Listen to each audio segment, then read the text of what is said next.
हरदीप सिंह निज्जर की सरी दे विच डैथ हुई है जां मर्डर होया रादर, उस नूं किते इंडियन इंटैलीजेंस नैटवर्क का उहदे च सानू शंका है। तुसीं उहदे बारे की कहना? उस गल दे उत्ते उन्होंने जो साफ डिनाइल किया तां इह पोस्चर हुण कैनेडा गवर्नमेंट ने लिया होया आ। साडी ये समझ आ कि साडे एक सिटीजन नूं साडी धरती ते आके किवें मर्डर कोई करके जा सकता, इस गल का साडा सवाल सीधा सीधा गवर्नमेंट ऑफ इंडिया नूं है। बीजेपी लगातार दोष ला रही है ਇਹਦੇ ਤੇ ਕੈਨੇਡਾ ਗਵਰਨਮੈਂਟ ਦੇ ਉੱਤੇ। ਗਦੀਪ ਉਹ ਇਹ ਕਹਿ ਰਿਹਾ ਕਿ ਤੁਸੀਂ ਕਿਹੋ ਜਿਹੀ ਡੈਮੋਕ੍ਰੇਸੀ ਆ, ਤੁਸੀਂ ਭਾਰਤ ਦੇ ਵਿਰੁੱਧ ਇੰਨਿਆਂ ਲੋਕਾਂ ਨੂੰ ਉੱਥੇ ਇੱਕ ਸ਼ੈਲਟਰ ਦਿੱਤੀ ਹੋਈ ਹੈ ਜਿਹੜੇ ਕਿ ਖਾੜਕੂ ਹੈ ਜਾਂ ਟੈਰਰਿਸਟ ਹੈ ਜਾਂ ਆਤੰਕੀ ਹੈਗੇ, ਤੁਸੀਂ ਉਹਨਾਂ ਨੂੰ ਪ੍ਰੋਟੈਕਟ ਕਰ ਰਹੇ ਆ। ਸਾਨੂੰ ਇਸ ਗੱਲ ਦਾ ਬਹੁਤ ਦੁੱਖ ਹੈ ਕਿ ਸਾਡੇ ਦੇਸ਼ ਦੇ ਵਿਰੁੱਧ ਤੁਹਾਡੀ ਧਰਤੀ ਦੇ ਉੱਤੇ ਇਹੋ ਜਿਹੀਆਂ ਸਾਜ਼ਿਸ਼ਾਂ ਜਾਂ ਇਹੋ ਜਿਹੇ ਅਫੈਂਸ ਜਿਹੜੇ ਆ ਰਚੇ ਜਾ ਰਹੇ ਆ ਜਾਂ ਸਾਡੇ ਤੇ ਹਮਲਾ ਕਰਨ ਵਾਲੀਆਂ ਜਾਂ ਸਾਡੇ ਵਿਰੁੱਧ ਝੰਡਾ ਕਿਸੇ ਦੇਸ਼ ਦਾ ਪਾੜਨਾ, ਇਹੋ ਜਿਹੀਆਂ ਗੱਲਾਂ ਉਹ ਸਾਰਾ ਦੋਸ਼ ਉਠਾ ਰਹੇ। ਕੈਨੇਡਾ ਇਨਡਾਇਰੈਕਟਲੀ ਐਡਵਾਈਜ਼ਰੀ ਜਾਰੀ ਕਰਕੇ ਇਹ ਕਹਿਣਾ ਚਾਹੁੰਦੇ ਕਿ ਤੁਸੀਂ ਆਪਣੇ ਘਰ ਦੇ ਟੈਰਰਿਸਟਾਂ ਨੂੰ ਸਾਂਭੋ, ਸਾਡੇ ਦੇਸ਼ ਦੇ ਵਿੱਚ ਕਿਹੜਾ ਟੈਰਰਿਸਟ ਕਿਹੜਾ ਨਹੀਂ ਉਹ ਸਾਡੇ ਤੇ ਛੱਡ ਦਿਓ।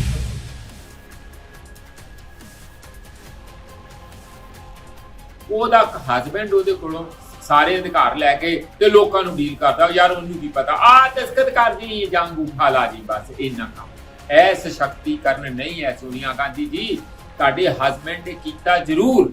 ਤੁਸੀਂ ਕੀ ਉਹਨਾਂ ਔਰਤਾਂ ਨੂੰ ਵੱਡੇ ਪੱਧਰ ਤੇ ਪੜ੍ਹਾਉਣ ਦਾ ਇੰਤਜ਼ਾਮ ਵੀ ਕੀਤਾ, ਚੰਗੀਆਂ ਨੌਕਰੀਆਂ ਦੇਣ ਦਾ ਇੰਤਜ਼ਾਮ ਵੀ ਕੀਤਾ, ਸਮਾਜ ਦੇ ਅੰਦਰ ਸੱਚੀ ਮੁੱਚੀ ਉਸ ਸਮੁਦਾਇ ਦਾ ਰੁਤਬਾ ਉੱਪਰ ਚੁੱਕਣ ਦਾ, ਜਿੱਥੇ ਉਹ ਕਹਿਣ ਸਾਨੂੰ ਰਿਜ਼ਰਵੇਸ਼ਨ ਦੀ ਲੋੜ ਨਹੀਂ, ਉੱਥੇ ਤੱਕ ਪਹੁੰਚਾਇਆ? ਮੈਂ ਕਹੂੰਗਾ ਕਿ ਨਹੀਂ।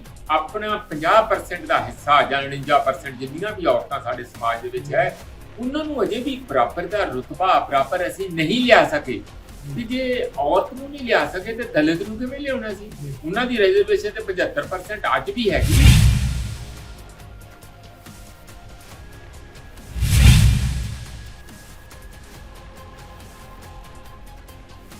ਸਤਿ ਸ਼੍ਰੀ ਅਕਾਲ ਜੀ, ਮੈਂ ਗੁਰਦੀਪ, ਤੁਸੀਂ ਦੇਖ ਰਹੇ ਹੋ ਕਾਂਸ਼ੀ ਟੀਵੀ। ਅੱਜ ਫੇਰ ਹਾਜ਼ਰ ਹਾਂ ਪ੍ਰੋਗਰਾਮ ਭਗਤ ਦੇ ਮਸਲੇ ਲੈ ਕੇ।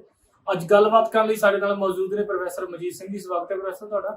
ਬਹੁਤ ਬਹੁਤ ਧੰਨਵਾਦ ਗੁਰਦੀਪ ਜੀ। ਪ੍ਰੋਫੈਸਰ ਦੇਖੀਏ ਕਿ ਸਾਡੀ ਜਿਹੜੇ ਗਵਰਨਮੈਂਟ ਆ ਉਹਨੇ ਇੱਕ ਸਪੈਸ਼ਲ ਸੈਸ਼ਨ ਸੱਦਿਆ ਸੀ 18 ਤਰੀਕ ਨੂੰ, ਤੇ ਕੱਲ ਉਹਨਾਂ ਨੇ ਇੱਕ ਬਿੱਲ ਇੰਟਰੋਡਿਊਸ ਕੀਤਾ ਰਿਜ਼ਰਵੇਸ਼ਨ ਵਾਲਾ, ਵਿਮਨ ਰਿਜ਼ਰਵੇਸ਼ਨ ਵਾਲਾ ਬਿੱਲ। ਇਸ ਤੋਂ ਇਲਾਵਾ ਹੋਰ ਵੀ ਉਹਨਾਂ ਨੇ, ਸਭ ਤੋਂ ਵੱਡੀ ਗੱਲ ਹੈ ਕਿ ਅੱਜ ਜਿਹੜਾ ਉਹਨਾਂ ਨੇ ਨਵੀਂ ਪਾਰਲੀਮੈਂਟ ਸੀ ਜਿਹੜੀ, ਉਹਦੇ ਵਿੱਚ ਜਿਹੜੀ ਨਵੀਂ ਬਿਲਡਿੰਗ ਬਣਾਈ ਸੀ, ਉਹਦੇ ਜਿਹੜੀ ਸੈਂਟਰਲ ਵਿਸਟਾ, ਉਹਦੇ ਵਿੱਚ ਪ੍ਰੋਸੀਡਿੰਗ ਸ਼ੁਰੂ ਕਰਨੀਆਂ ਨੇ। ਤੇ ਇਸ ਤੋਂ ਇਲਾਵਾ ਹੋਰ ਜਿਹੜੀ ਪੁਰਾਣੀ ਪਾਰਲੀਮੈਂਟ ਬਿਲਡਿੰਗ ਆ ਉਸ ਨੂੰ ਉਹਨਾਂ ਨੇ ਨਾਮ ਦੇ ਦਿੱਤਾ ਕਿ ਸੰਵਿਧਾਨ ਜਿਹੜੀ ਸਭਾ ਵਾਲੀ, ਉਹਦਾ ਨਾਮ ਇਦਾਂ ਦਾ ਦਿੱਤਾ। ਇਸ ਤੋਂ ਇਲਾਵਾ ਪ੍ਰੋਫੈਸਰ ਹੋਰ ਕੀ ਹੋਇਆ ਇਸ ਜਿਹੜਾ ਸੈਸ਼ਨ?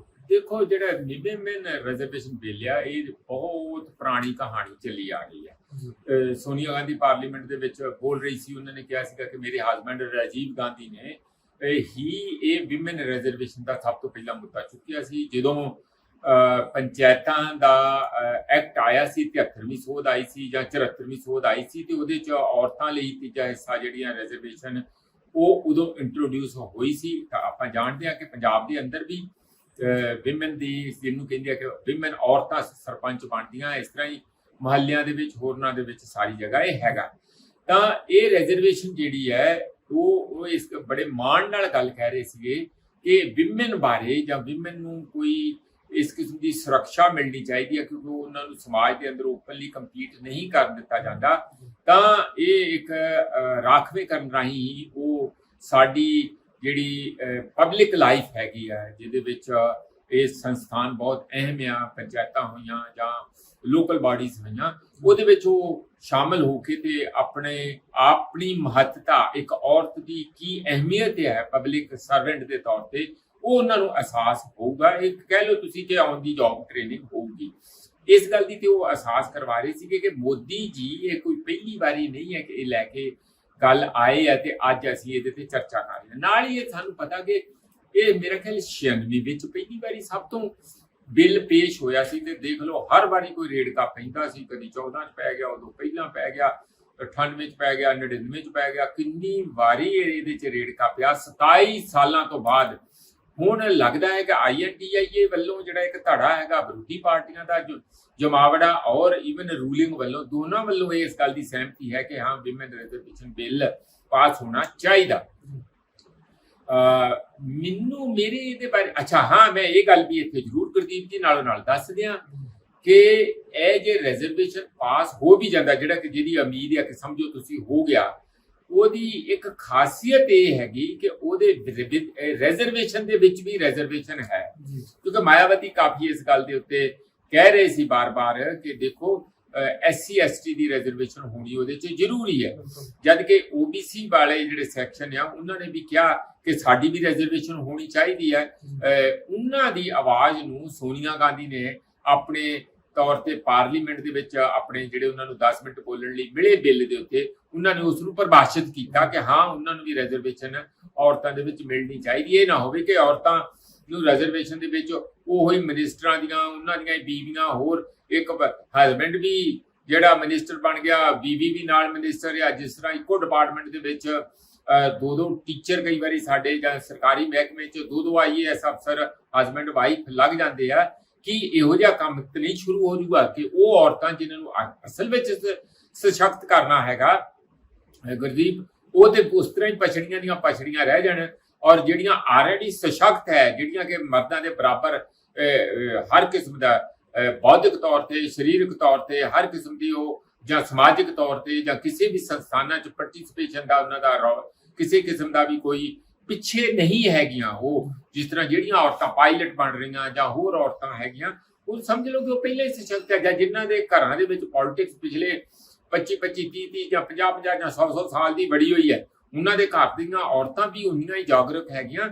ਜੇ ਉਹਨਾਂ ਨੇ ਹੀ ਰਿਜ਼ਰਵੇਸ਼ਨ ਲੈਣੀ ਹੈ ਤਾਂ ਫਿਰ ਇਸ ਦਾ ਲਾਹਾ ਕਿੱਥੋਂ ਹੋਊਗਾ?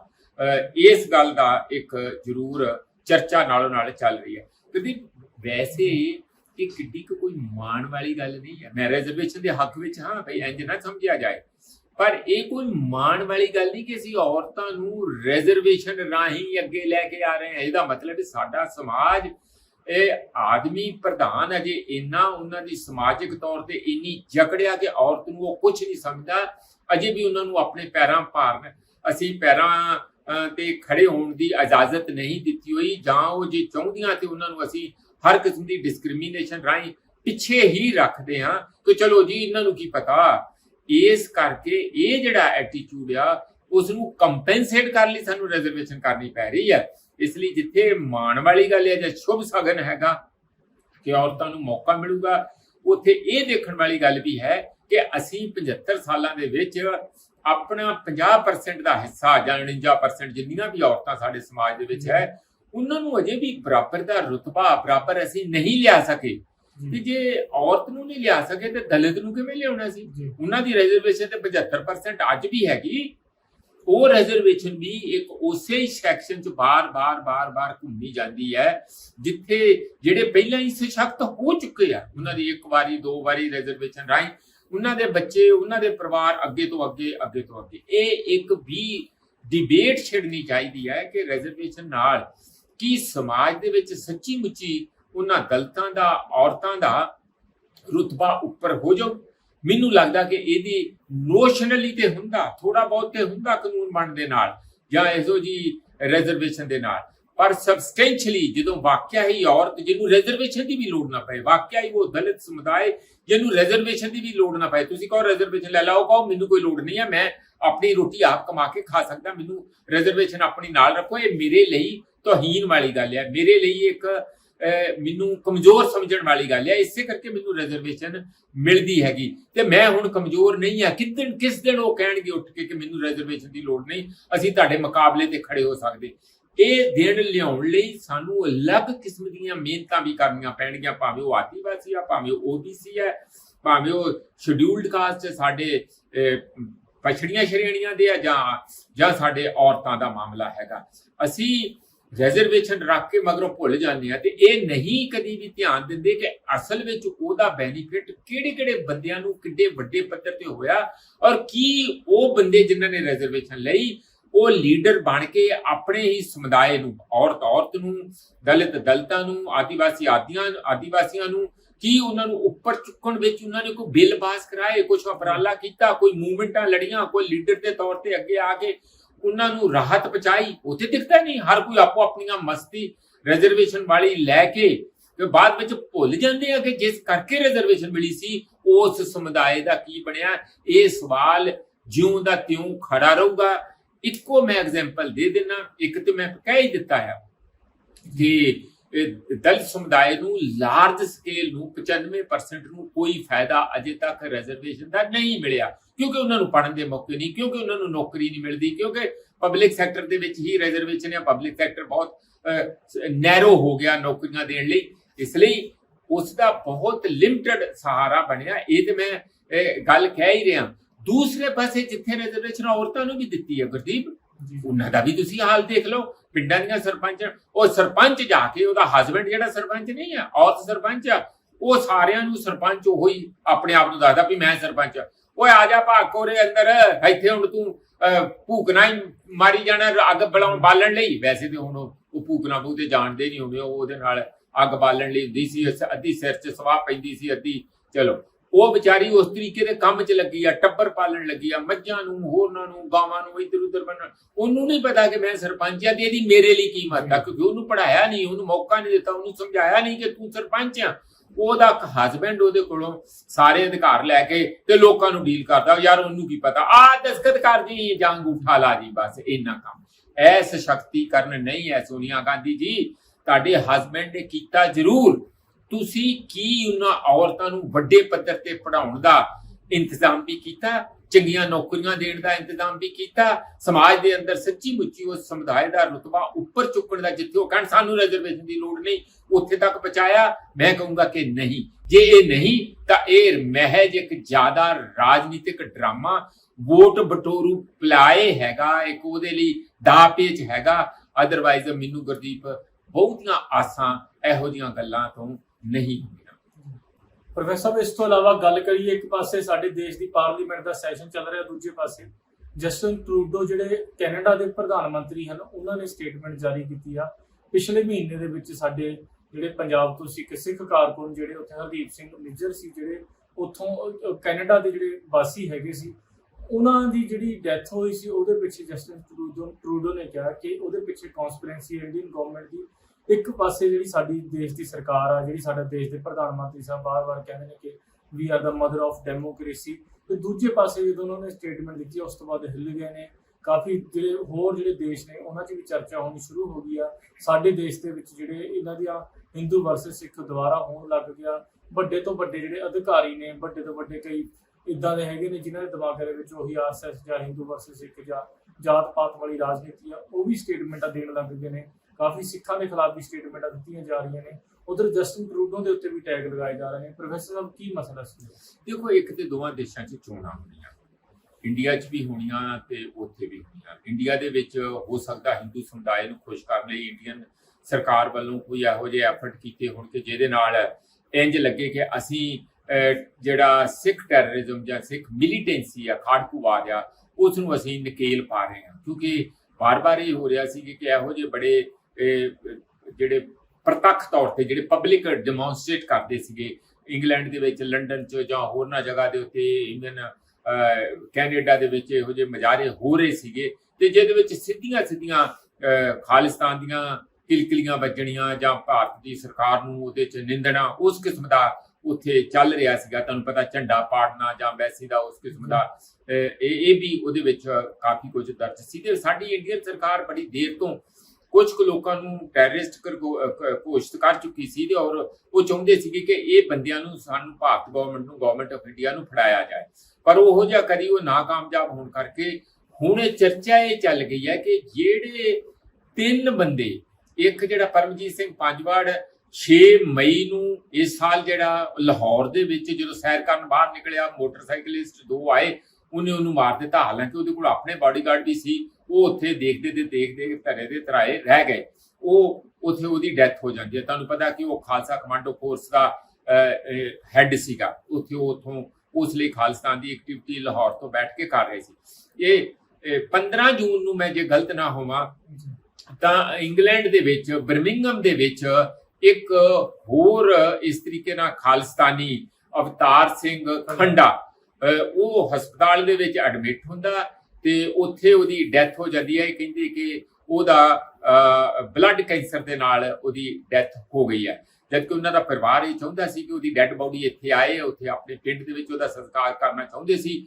ਉਹ ਇੰਡੀਅਨ ਅੰਬੈਸੀ ਨੇ, ਜਿਹੜੀ ਇੰਗਲੈਂਡ UK ਦੇ ਵਿੱਚ ਇੰਡੀਅਨ ਅੰਬੈਸੀ ਹੈ, ਉਹਨਾਂ ਨੇ ਉਹਨੂੰ ਅਲਾਉ ਨਹੀਂ ਕੀਤਾ, ਉੱਥੇ ਹੀ ਉਹਦਾ ਸੰਸਕਾਰ ਕਰ ਦਿੱਤਾ ਗਿਆ।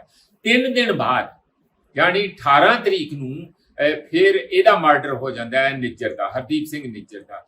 ਇਹ ਕੋਇਨਸੀਡੈਂਸ ਹੀ ਕਿਹਾ ਜਾ ਸਕਦਾ ਹੈ ਕਿ NIA ਉਹਨਾਂ ਦਿਨਾਂ ਦੇ ਵਿੱਚ ਉੱਥੇ ਵਿਜ਼ਿਟ ਕਰਕੇ ਇਹ ਸਾਰੀ ਗੱਲਾਂ ਦੀ ਤਹਿਕੀਕਾਤ ਵੀ ਕਰ ਰਹੇ ਸੀ। ਔਰ ਜਿਸ ਕਾਂਸੂਲੇਟ ਜਿਹੜਾ ਉੱਥੇ ਦਾ ਕਾਂਸੂਲੇਟ ਹੈਗਾ ਕੈਨੇਡਾ ਦਾ, ਕਾਂਸੂਲੇਟ ਦੇ ਮੈਂਬਰ ਨੂੰ, IPS ਅਫਸਰ ਨੂੰ ਉੱਥੋਂ ਉਹਨਾਂ ਨੇ ਘਰ ਵਾਪਸ ਜਾਣ ਲਈ ਕਿਹਾ, ਉਸ ਦੇ ਉੱਤੇ ਉਹਨਾਂ ਦੀ ਸ਼ੰਕੇ ਦੀ ਸੂਈ ਜਾਂਦੀ ਹੈ ਜਸਟਿਨ ਟਰੂਡੋ ਦੇ ਸਰਕਾਰ ਦੀ। ਤੇ ਇਸ ਕਰਕੇ ਇਹ ਇੱਕ ਬੜਾ ਨਵੀਂ ਕਿਸਮ ਦਾ ਸੰਕਟ ਪੈਦਾ ਹੋ ਗਿਆ। ਉਹਦੇ ਭਾਵੇਂ ਜਸਟਿਨ ਟਰੂਡੋ ਵੀ 17 ਲੱਖ ਉੱਥੇ ਇੰਡੀਅਨ ਹੈਗੇ ਆ, ਜਿਨ੍ਹਾਂ ਚੋਂ ਵੱਡੀ ਗਿਣਤੀ ਪੰਜਾਬੀਆਂ ਦੀ, ਸਿੱਖਾਂ ਦੀ ਹੈਗੀ ਆ। ਔਰ ਕਿਹਾ ਜਾਂਦਾ ਹੈ ਕਿ ਤਕਰੀਬਨ 60 ਤੋਂ ਉੱਪਰ ਸੀਟਾਂ ਇਹੋ ਜਿਹੀਆਂ ਆ ਉਹਨਾਂ ਦੀ ਪਾਰਲੀਮੈਂਟ ਦੀਆਂ, ਜਿਹਦੇ ਵਿੱਚ ਸਿੱਖ ਵੋਟਰ ਜਿਹੜੇ ਆ ਉਹ ਪ੍ਰਭਾਵੀ ਹੁੰਦੇ ਆ। ਕੀ ਇਹ ਉਹਨਾਂ ਨੂੰ ਅਪੀਜ਼ ਕਰ ਲਈ ਇਸ ਕਿਸਮ ਦਾ ਜਸਟਿਨ ਟਰੂਡੋ ਕੋਈ ਡਰਾਮਾ ਖੇਡ ਰਹੇ ਆ? ਇੱਕ ਤੇ ਇਹ ਗੱਲ ਕਾਫੀ ਚਰਚਾ 'ਚ ਚੱਲੀ ਹੋਈ ਹੈ। ਪਰ ਉਹਨਾਂ ਨੇ ਜਿਸ ਢੰਗ ਦੇ ਨਾਲ ਜਸਟਿਨ ਟਰੂਡੋ ਨੇ ਇੰਡੀਅਨ ਗਵਰਨਮੈਂਟ ਦੇ ਉੱਤੇ ਇਸ ਕਿਸਮ ਦੇ ਦੋਸ਼ ਲਾਏ ਆ ਜਾਂ ਹਮਲਾ ਕੀਤਾ, ਕਹੋ ਕਿ ਉਹ ਇੱਕ ਆਪਣੇ ਆਪ 'ਚ ਕਾਫੀ ਚਿੰਤਾ ਵਾਲੀ ਗੱਲ ਵੀ ਹੈ ਤੇ ਇੱਕ ਵੱਡਾ ਵਿਸ਼ਾ ਰਾਜਨੀਤਿਕ ਬਣ ਜਾਂਦਾ। ਉਹਨਾਂ ਨੇ ਆਪਣੀ ਵੱਲੋਂ ਆਸਟ੍ਰੇਲੀਆ ਨੂੰ ਇਸ ਗੱਲ ਦੇ ਉੱਤੇ ਸਾਰੀ ਇਨਫੋਰਮੇਸ਼ਨ ਦਿੱਤੀ ਹੈ ਤੇ ਉਹਨਾਂ ਦੀਆਂ ਇੰਟੈਲੀਜੈਂਸ ਏਜੰਸੀਆਂ ਦੇ ਨਾਲ ਉਹਨਾਂ ਦਾ 5 ਆਈਜ਼ ਸ਼ੇਅਰ, ਉਹਨਾਂ ਦਾ ਕੋਈ ਸਮਝੌਤਾ ਉਹਦੇ ਤੱਕ intelligence wood B one of it, ਹੈ ਨਾ, ਵਨ ਆਫ ਦੈਮ। ਉਸ ਨੇ ਉਹਨਾਂ ਨੂੰ ਇਸ ਗੱਲ ਦੇ ਉੱਤੇ ਇੰਟੈਲੀਜੈਂਸ ਦੀ ਇਨਪੁਟ ਲੈਣ ਲਈ ਵੀ ਕਿਹਾ ਔਰ ਉਹਨਾਂ ਨੂੰ ਕੌਨਫੀਡੈਂਸ ਲਿਆ। ਤੇ ਔਰ ਆਸਟ੍ਰੇਲੀਆ ਨੇ ਇਸ ਗੱਲ ਦੀ ਇੰਡੀਆ ਦੀ ਭਰਸਨਾ ਕੀਤੀ ਹੈ ਕਿ ਜੇ ਉਹਨਾਂ ਨੇ ਸੱਚੀ ਮੁੱਚੀ ਇਹੋ ਜਿਹੀ ਗੱਲ ਹੈ ਜੋ ਜਸਟਿਨ ਟਰੂਡੋ ਕਹਿ ਰਿਹਾ, ਤਾਂ ਇਹ ਬਹੁਤ ਮਾੜੀ ਗੱਲ ਹੋਊਗੀ।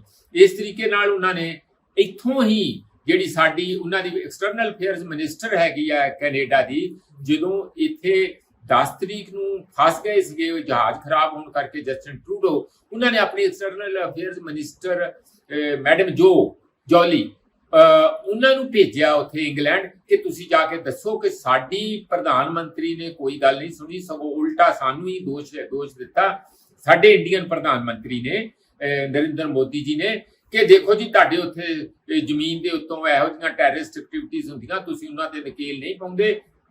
ਔਰ ਜਿਹੜਾ ਸਵਾਲ ਇਹਨਾਂ ਦਾ ਸੀਗਾ ਜਸਟਿਨ ਟਰੂਡੋ ਦਾ ਪ੍ਰਧਾਨ ਮੰਤਰੀ ਨਰਿੰਦਰ ਮੋਦੀ ਹੁਣਾਂ ਨੂੰ ਕਿ ਤੁਸੀਂ ਸਾਨੂੰ ਸ਼ੰਕੇ ਦੀ ਸੂਈ ਆ, ਸਾਡੀਆਂ ਇੰਟੈਲੀਜੈਂਸ ਇਨਪੁਟਸ ਇਹ ਗੱਲ ਕਹਿ ਰਹੀਆਂ ਆ ਕਿ ਜਿਹੜਾ ਹਰਦੀਪ ਸਿੰਘ ਨਿੱਜਰ ਦੀ ਸਰੀ ਦੇ ਵਿੱਚ ਡੈਥ ਹੋਈ ਹੈ ਜਾਂ ਮਰਡਰ ਹੋਇਆ ਰਾਦਰ, ਉਸ ਨੂੰ ਕਿਤੇ ਇੰਡੀਅਨ ਇੰਟੈਲੀਜੈਂਸ ਨੈਟਵਰਕ ਦਾ ਉਹਦੇ 'ਚ ਸਾਨੂੰ ਸ਼ੰਕਾ ਹੈ, ਤੁਸੀਂ ਉਹਦੇ ਬਾਰੇ ਕੀ ਕਹਿਣਾ? ਉਸ ਗੱਲ ਦੇ ਉੱਤੇ ਉਹਨਾਂ ਨੇ ਜਦੋਂ ਸਾਫ਼ ਡਿਨਾਈਲ ਕੀਤਾ ਤਾਂ ਇਹ ਪੋਸਚਰ ਹੁਣ ਕੈਨੇਡਾ ਗਵਰਨਮੈਂਟ ਨੇ ਲਿਆ ਹੋਇਆ ਆ। ਉਹਨਾਂ ਨੇ ਇਸ ਗੱਲ ਦਾ ਕੱਲਾ ਯੂਨਾਈਟਿਡ ਕਿੰਗਡਮ ਨੂੰ, ਆਸਟ੍ਰੇਲੀਆ ਨੂੰ ਨਹੀਂ ਆਪਣੇ ਭਰੋਸੇ 'ਚ ਲਿਆ, ਉਹਨਾਂ ਨੇ ਅਮਰੀਕਾ ਨੂੰ ਵੀ ਇਸ ਗੱਲ ਦੇ ਭਰੋਸੇ 'ਚ ਲਿਆ ਕਿ ਸਾਡੀ ਇਹ ਸਮਝਿਆ ਕਿ ਸਾਡੇ ਇੱਕ ਸਿਟੀਜ਼ਨ ਨੂੰ ਸਾਡੀ ਧਰਤੀ ਤੇ ਆ ਕੇ ਕਿਵੇਂ ਮਰਡਰ ਕੋਈ ਕਰਕੇ ਜਾ ਸਕਦਾ, ਇਸ ਗੱਲ ਦਾ ਸਾਡਾ ਸਵਾਲ ਸਿੱਧਾ ਗਵਰਨਮੈਂਟ ਆਫ ਇੰਡੀਆ ਨੂੰ ਹੈ। ਇਸ ਕਿਸਮ ਦੀ ਕਾਫੀ ਪਸੂੜੀ ਇੰਟਰਨੈਸ਼ਨਲ ਰਿਲੇਸ਼ਨ ਦੇ ਵਿੱਚ ਪੈ ਗਈ ਹੈ। G20 ਦਾ 9-10 ਤਰੀਕ ਨੂੰ ਜਿੰਨਾ ਵੱਡਾ ਇੱਕ ਹਲੂਣਾ ਕਹਿ ਲਓ ਤੁਸੀਂ, ਹਲਾਰਾ ਮਿਲਿਆ ਸੀਗਾ ਨਰਿੰਦਰ ਮੋਦੀ ਜੀ ਨੂੰ ਆਉਣ ਵਾਲੀਆਂ ਚੋਣਾਂ ਦੇ ਵਿੱਚ ਕਿ ਉਹ ਇੱਕ ਹੀਰੋ ਦੇ ਤੌਰ ਤੇ ਅਮਰਜ ਹੋਈ ਸੀ, ਇਹ ਜਿਹੜਾ ਸਾਰਾ ਹੁਣ ਰੌਲਾ ਪੈਣ ਤੋਂ ਬਾਅਦ ਉਸ ਸਾਰੇ ਇਮੇਜ ਦੇ ਉੱਤੇ ਇੱਕ ਚਿੱਬ ਤੇ ਕਿਸੇ ਨਾ ਕਿਸੇ ਕਿਸਮ ਦਾ ਪੈ ਗਿਆ। ਪ੍ਰੋਫੈਸਰ ਸਾਹਿਬ, ਇਸ ਤੋਂ ਇਲਾਵਾ ਕੁਝ ਗੱਲਾਂ ਇਹ ਵੀ ਹੋਈਆਂ ਨੇ ਕਿ ਸਾਡੇ ਦੇਸ਼ ਦੀ ਸਰਕਾਰ ਨੇ ਉਹਨਾਂ ਦਾ ਜਿਹੜਾ ਡਿਪਲੋਮੈਟ ਸੀ ਉਹਨੂੰ ਵੀ ਹਟਾ ਦਿੱਤਾ, ਵਾਪਸ ਜਾਣ ਲਈ ਕਿਹਾ, ਤੇ ਉਧਰੋਂ ਕੈਨੇਡਾ ਵਾਲਿਆਂ ਨੇ ਵੀ ਜਿਹੜਾ ਭਾਰਤ ਦਾ ਡਿਪਲੋਮੈਟ ਸੀ ਕੈਨੇਡਾ ਦੇ ਵਿੱਚ, ਉਹਨਾਂ ਨੂੰ ਵੀ ਕਿਹਾ ਕਿ ਤੁਸੀਂ ਵੀ ਉਹਨਾਂ ਨੂੰ ਬਾਹਰ ਆਪਣਾ ਘਰ ਜਾਣ ਲਈ ਕਹਿ ਦਿੱਤਾ, ਜਾਣੀ ਕਿ ਇੰਡੀਆ ਵਾਪਸ ਆਉਣ ਲਈ। ਇਸ ਤੋਂ ਇਲਾਵਾ ਦੂਸਰੀ ਗੱਲ ਆ ਕਿ ਉੱਥੋਂ ਦੇ ਪ੍ਰਧਾਨ ਮੰਤਰੀ ਨੇ ਇੱਕ ਐਡਵਾਈਜ਼ਰੀ ਵੀ ਜਾਰੀ ਕੀਤੀ ਹੈ, ਉਹ ਕੀ ਹੈ ਪ੍ਰੋਫੈਸਰ ਸਾਹਿਬ? ਨਹੀਂ, ਐਡਵਾਈਜ਼ਰੀ ਉਹਨਾਂ ਦੀ ਪਹਿਲਾਂ ਵੀ ਜਾਰੀ ਸੀ। ਉਹਨਾਂ ਨੇ ਕਿਹਾ ਸੀਗਾ ਕਿ ਸਾਡੇ ਜਿਹੜੇ ਕੈਨੇਡੀਅਨ ਸਿਟੀਜ਼ਨ ਆ ਉਹ 10 ਕਿਲੋਮੀਟਰ ਦੇ ਜਿਹੜੇ ਬਾਰਡਰ ਏਰੀਆ ਹੈ, ਜਿਸ ਤਰ੍ਹਾਂ ਸਾਡਾ ਰਾਜਸਥਾਨ ਦਾ, ਗੁਜਰਾਤ ਦਾ, ਪਾਕਿਸਤਾਨ ਨਾਲ ਲੱਗਦਾ ਆ, ਜੰਮੂ ਕਸ਼ਮੀਰ, ਪੰਜਾਬ, ਉੱਥੇ ਨਾ ਜਾਣ, ਉਹ ਰਿਸਕੀ ਏਰੀਆ। ਉਹਨਾਂ ਨੇ ਉਹ ਬਦਲ ਕੇ ਹੁਣ ਇਹ ਕਰ ਦਿੱਤਾ ਕਿ ਤੁਸੀਂ ਜੰਮੂ ਕਸ਼ਮੀਰ 'ਚ ਨਹੀਂ ਜਾਣਾ ਔਰ ਤੁਸੀਂ ਅਸਾਮ ਵੱਲ ਨਹੀਂ ਜਾਣਾ ਹੈ। ਬੇਸਿਕਲੀ ਨਾਰਥ ਈਸਟ, ਉਹ ਅਸਲ ਵਿੱਚ ਉਹ ਕਹਿਣਾ ਇਹ ਚਾਹੁੰਦੇ ਆ ਜਿਹੜਾ ਮਣੀਪੁਰ ਦਾ ਸਾਰਾ ਕ੍ਰਾਈਸਿਸ ਆ ਉੱਥੇ ਪਰ ਉਹਨਾਂ ਨੇ ਲਿਖਿਆ ਹੈ ਕਿ ਅਸਾਮ ਵੱਲ ਨਹੀਂ ਜਾਣਾ। ਇਹਦਾ ਮਤਲਬ ਇਹ ਹੈ ਕਿ ਬੀਜੇਪੀ ਲਗਾਤਾਰ ਇਹ ਦੋਸ਼ ਲਾ ਰਹੀ ਹੈ ਇਹਦੇ ਤੇ ਕੈਨੇਡਾ ਗਵਰਨਮੈਂਟ ਦੇ ਉੱਤੇ। ਗੁਰਦੀਪ ਉਹ ਇਹ ਕਹਿ ਰਿਹਾ ਕਿ ਤੁਸੀਂ ਕਿਹੋ ਜਿਹੀ ਡੈਮੋਕ੍ਰੇਸੀ ਆ, ਤੁਸੀਂ ਭਾਰਤ ਦੇ ਵਿਰੁੱਧ ਇੰਨਿਆਂ ਲੋਕਾਂ ਨੂੰ ਉੱਥੇ ਇੱਕ ਸ਼ੈਲਟਰ ਦਿੱਤੀ ਹੋਈ ਹੈ ਜਿਹੜੇ ਕਿ ਖਾੜਕੂ ਹੈ ਜਾਂ ਟੈਰਰਿਸਟ ਹੈ ਜਾਂ ਆਤੰਕੀ ਹੈਗੇ, ਤੁਸੀਂ ਉਹਨਾਂ ਨੂੰ ਪ੍ਰੋਟੈਕਟ ਕਰ ਰਹੇ ਆ। ਇਹ ਤੇ ਤੁਹਾਡੇ ਲਈ ਇੱਕ ਕਿਸਮ ਦਾ ਬਹੁਤ ਵੱਡਾ, ਸਾਡੇ ਲਈ, ਸਾਡੇ ਦੇਸ਼ ਲਈ ਇੱਕ ਬਹੁਤ ਤੁਸੀਂ ਮੰਦਭਾਗਾ ਇਹ ਕਰਦੇ ਆ। ਸਾਨੂੰ ਇਸ ਗੱਲ ਦਾ ਬਹੁਤ ਦੁੱਖ ਹੈ ਕਿ ਸਾਡੇ ਦੇਸ਼ ਦੇ ਵਿਰੁੱਧ ਤੁਹਾਡੀ ਧਰਤੀ ਦੇ ਉੱਤੇ ਇਹੋ ਜਿਹੀਆਂ ਸਾਜ਼ਿਸ਼ਾਂ ਜਾਂ ਇਹੋ ਜਿਹੇ ਅਫੈਂਸ ਜਿਹੜੇ ਆ ਰਚੇ ਜਾ ਰਹੇ ਆ, ਜਾਂ ਸਾਡੇ ਤੇ ਹਮਲਾ ਕਰਨ ਵਾਲੀਆਂ ਜਾਂ ਸਾਡੇ ਵਿਰੁੱਧ ਝੰਡਾ ਕਿਸੇ ਦੇਸ਼ ਦਾ ਪਾੜਨਾ, ਇਹੋ ਜਿਹੀਆਂ ਗੱਲਾਂ ਉਹ ਸਾਰਾ ਦੋਸ਼ ਉਠਾ ਰਹੇ। ਉਹਨਾਂ ਨੇ ਇਹਨਾਂ ਦੇ ਇਹ ਕਹਿਣ ਦੀ ਜਵਾਬ ਵਿੱਚ ਇਹ ਕਹਿ ਦਿੱਤਾ ਹੈ ਕਿ ਜੰਮੂ ਕਸ਼ਮੀਰ ਨੂੰ ਸੰਭਾਲੋ। ਐਡਵਾਈਜ਼ਰੀ ਦਾ ਮਤਲਬ ਇਹ ਹੈ ਵੀ ਉੱਥੇ ਟੈਰਰਿਜ਼ਮ ਹੈ, ਉੱਥੇ ਤੁਹਾਡੇ ਆਤੰਕੀ ਹੈ। ਹੁਣੇ ਤੁਹਾਡੇ 7 ਦਿਨਾਂ ਦੇ ਬਾਅਦ ਉੱਥੋਂ ਲਸ਼ਕਰੇ ਤੋਬਾ ਦਾ ਇੱਕ ਜਿਹੜਾ ਐਕਟਿਵਿਸਟ ਆ ਉਹ ਮਾਰਿਆ ਗਿਆ, ਤੇ ਹੁਣ ਉਹ ਜਿਹੜਾ ਸਾਰਾ ਆਪਰੇਸ਼ਨ ਸੀ ਅਨੰਤਨਾਗ 'ਚ ਉਹ ਸਾਰਾ ਕਸ਼ਮੀਰ ਵਾਲਾ ਬੰਦ ਹੋਇਆ, ਅੱਜ ਬੰਦ 7 ਦਿਨਾਂ ਬਾਅਦ ਹੋਇਆ। ਆਪਾਂ 5 ਬੰਦੇ ਉੱਥੇ ਅਰੈਸਟ ਕੀਤੇ ਆ, ਮਣੀਪੁਰ ਅੱਜ ਫਿਰ ਬੰਦ ਆ। ਹੁਣ ਇਹੋ ਜਿਹੇ ਹਾਲਾਤਾਂ 'ਚ ਉਹ ਕੈਨੇਡਾ ਇਨਡਾਇਰੈਕਟਲੀ ਐਡਵਾਈਜ਼ਰੀ ਜਾਰੀ ਕਰਕੇ ਇਹ ਕਹਿਣਾ ਚਾਹੁੰਦੇ ਕਿ ਤੁਸੀਂ ਆਪਣੇ ਘਰ ਦੇ ਟੈਰਰਿਸਟਾਂ ਨੂੰ ਸਾਂਭੋ, ਸਾਡੇ ਦੇਸ਼ ਦੇ ਵਿੱਚ ਕਿਹੜਾ ਟੈਰਰਿਸਟ ਕਿਹੜਾ ਨਹੀਂ ਉਹ ਸਾਡੇ ਤੇ ਛੱਡ ਦਿਓ। ਇਸ ਕਿਸਮ ਦਾ ਇਹ ਰਾਜਨੀਤਿਕ ਸਕੋਰ ਜਿਹੜੇ ਕਹਿੰਦੇ ਆ ਨਾ ਇੱਕ ਦੂਜੇ ਦੇ ਉੱਤੇ ਕਰਨ ਲਈ, ਇੱਕ ਦੂਜੇ ਤੇ ਆਪਣੇ ਆਪਣੇ ਕਹਿ ਲਓ ਕਿ ਮਾਹੌਲ ਦੇ ਵਿੱਚ ਰਾਜਨੀਤੀ ਜਿਹੜੀ ਹੈ ਉਹ ਵੋਟਾਂ ਦੇ ਮੱਦੇਨਜ਼ਰ ਵੀ ਤੇ ਵੈਸੇ ਵੀ ਇੰਟਰਨੈਸ਼ਨਲ ਸੰਤੁਲਨ ਸੱਤਾ ਦਾ ਕਿਹੋ ਜਿਹਾ ਹੋਵੇ ਉਹਦੇ ਮੱਦੇਨਜ਼ਰ ਵੀ ਇਹ ਕਾਫੀ ਭਖ ਗਿਆ ਹੋਇਆ ਜੀ। ਪ੍ਰੋਫੈਸਰ ਸਾਹਿਬ, ਇਸ ਤੋਂ ਇਲਾਵਾ ਇਹਦੇ ਉੱਤੇ ਇੱਕ ਐਜੀਪੀਸੀ ਦਾ ਬਿਆਨ ਵੀ ਆਇਆ। ਐਜੀਪੀਸੀ ਨੇ ਵੀ ਖੰਡਨ ਕੀਤਾ ਕਿ ਭਾਰਤ ਸਰਕਾਰ ਕੌਂਸਪੀਰੇਸੀ ਕਰ ਰਹੀ ਆ। ਪ੍ਰੋਫੈਸਰ ਸਾਹਿਬ, ਇਸ ਤੋਂ ਇਲਾਵਾ ਆਪਾਂ ਦੇਖੀਏ ਪੰਜਾਬ ਦੇ ਵਿੱਚ ਜਿਵੇਂ ਹੁਣ ਇਲੈਕਸ਼ਨਾਂ ਨੂੰ ਦੇਖਦੇ ਹੋਏ ਸ਼੍ਰੋਮਣੀ ਅਕਾਲੀ ਦਲ ਤੋਂ ਇਹ ਉਮੀਦਾਂ ਲਗਾਈਆਂ ਜਾ ਰਹੀਆਂ ਨੇ ਜਾਂ ਫਿਰ ਇਹ ਕਿਆਸ ਲੱਗਿਆ ਹੋਇਆ ਕਿ ਉਹ ਸ਼ਾਇਦ ਬੀਜੇਪੀ ਦੇ ਨਾਲ ਗੱਠਜੋੜ ਕਰ ਸਕਦੀ ਹੈ।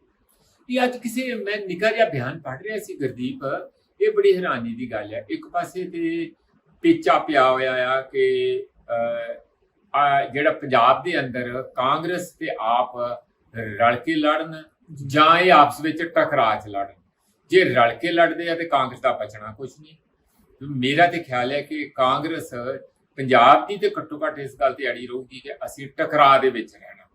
ਜੇ ਰਲ ਜਾਂਦੇ ਸੱਚੀ ਮੁੱਚੀ ਵੰਡ ਚੁੰਡ ਲੈਂਦੇ ਆ ਸੀਟਾਂ, ਤਾਂ ਫਿਰ ਉਹਦੇ 'ਚ ਅਕਾਲੀ ਦਲ ਤੇ ਭਾਜਪਾ ਦਾ ਜਿਹੜਾ ਵੀ ਗੱਠਜੋੜ ਹੋਊਗਾ, ਲੋਕਾਂ ਦਾ ਜਿਹੜੇ ਪੋਲੀਟੀਕਲ ਐਨਾਲਿਸਟ ਹੋਰ ਵੀ ਹੈਗੇ ਉਹਨਾਂ ਦਾ ਸੋਚਣਾ ਹੈ ਕਿ ਉਹਨਾਂ ਨੂੰ ਕਾਫੀ ਮਾਈਲੇਜ ਮਿਲੂਗੀ, ਉਹਨਾਂ ਦੀ ਖੁਸ਼ੀ ਹੋਈ ਰਾਜਨੀਤਿਕ ਸਪੇਸ ਜਗ੍ਹਾ ਜਿਹੜੀ ਆ ਉਹ ਦੁਬਾਰਾ ਉਹ ਹਾਸਲ ਕਾਫੀ ਵੱਡੇ ਤੱਕ ਕਰ ਜਾਣਗੇ। ਇਸੇ ਕਰਕੇ ਜਿਹੜਾ ਚੰਦੂਮਾਜਰਾ ਇਹਨਾਂ ਦੇ ਲੀਡਰ ਹੈਗੇ ਆ, ਉਹਨਾਂ ਨੇ ਇੱਕ ਬਿਆਨ ਦਿੱਤਾ। ਕਿਸੇ ਨੇ ਜਰਨਲਿਸਟ ਨੇ ਪੁੱਛਿਆ ਭਾਈ ਤੁਸੀਂ ਆਪਸ ਵਿੱਚ ਸਮਝੌਤਾ ਕਰੋਗੇ?